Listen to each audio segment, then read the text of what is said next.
আসসালামু আলাইকুম এভরিওয়ান, কেমন আছেন সবাই? আশা করছি সবাই ভালো আছেন। আলহামদুলিল্লাহ, আমিও ভালো আছি। এই শীতের মধ্যে নতুন আলু দিয়ে আলুর দম খেতে তো সবারই ভালো লাগে। তো আজকে একটু আলুর দম তৈরি করলাম। তো ফার্স্টে আমি আলুগুলোকে ভালোভাবে বটির পিছন সাইড দিয়ে ছিলে নিচ্ছিলাম। ভালোভাবে ভিজিয়ে রাখলে ঘষা দিলেই চলে যেত, কিন্তু তারপরও ভাবলাম যে না, একটু ছিলে পরিষ্কার করে, অনেক আলুই ছিল না। এরপরে আমি বটি দিয়েও ছিলেছি কিছুটা। তারপরে এখানে ধনিয়া পাতা, টমেটো, শসা, লেবু, কাঁচামরিচ নিয়েছিলাম। শসাটা হচ্ছে মাখিয়ে খাওয়ার জন্য, আর ধনিয়া পাতা, টমেটো এগুলো হচ্ছে দেওয়ার জন্য। তো আমি এখানে টমেটো কেটে নিচ্ছিলাম। টমেটো বড় একটা, মাঝারি সাইজের একটা আমি দিয়েছিলাম। ঝুড়ি করে শসা কেটে নিচ্ছি।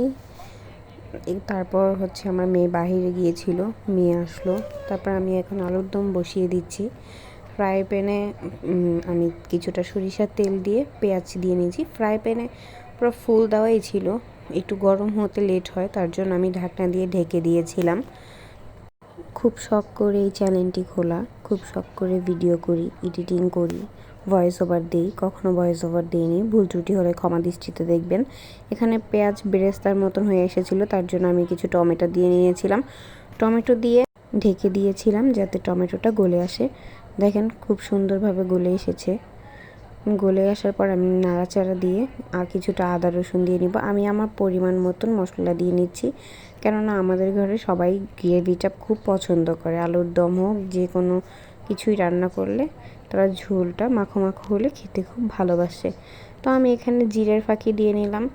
তারপর হলুদের গুঁড়ো দিয়ে নিব। আমি সব কিছু 2 চামচ বা 1.5 চামচ এরকম করে দিয়ে নিয়েছিলাম আমার আলুর পরিমাণ মতন।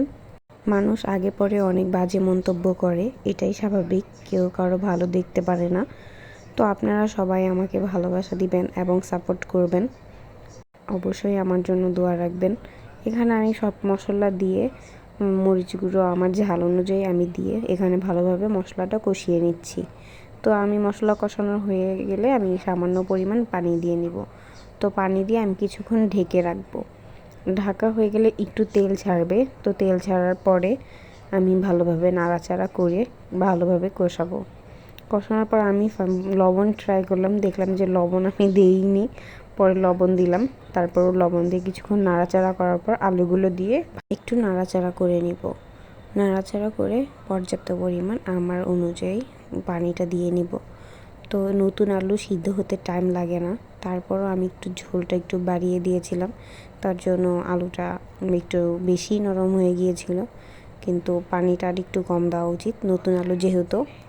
তো দেখেন লাস্টে আমি কিছু কাঁচামরিচ দিয়ে নিলাম। তো এখানে যে প্রায় হয়ে গিয়েছিল, তো এখনও হয়নি, ঝোলটা একদম মাখা মাখা হয়ে আসবে। তো আমি এখানে ছোট্ট একটু শর্ট নিচ্ছিলাম।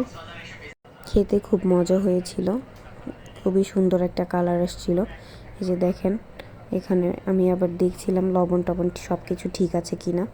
তো আমি একটু টেস্টিং সল্ট অ্যাড করেছি। দেখেন প্রায় মাশাআল্লাহ কত সুন্দর হয়ে গিয়েছে, দেখতেও যেমন সুন্দর হয়েছে, খেতেও ঠিক তেমনটাই হয়েছে। তো আমি ধনিয়া পাতা দিয়ে ঢেকে নিলাম। তারপর আমি ধনিয়া পাতা দেওয়ার পর আমি ঢাকার পর কিছুক্ষণ তারপর আমি এটাকে নেড়ে নিব। নাড়াচাড়া করে সার্ভ করে গরম গরম পরিবেশন করব। তো আপনারা সবাই ভিডিওটা এনজয় করতে থাকেন, আমার জন্য দোয়া রাখবেন। আর আমার ছোট্ট একটা প্রিন্সেস আছে, তার জন্য দোয়া করবেন। মানুষ পিছিয়ে অনেক কথাই বলে, আমি এগুলোতে কান না দিয়ে সামনে আগাতে চাই। ইনশাল্লাহ আপনাদের দোয়ায় আমি সামনে আগাতে পারবো। দেখেন পারফেক্টলি কুক হয়ে গিয়েছে আলুটা, একদম খুব সুন্দর সফট হয়েছে। আমি খেতে খুবই ভালোবাসি, সো আমার কাছে খুবই ভালো লেগেছে, আলহামদুলিল্লাহ। তো আজকে এই পর্যন্তই, আল্লাহ হাফেজ।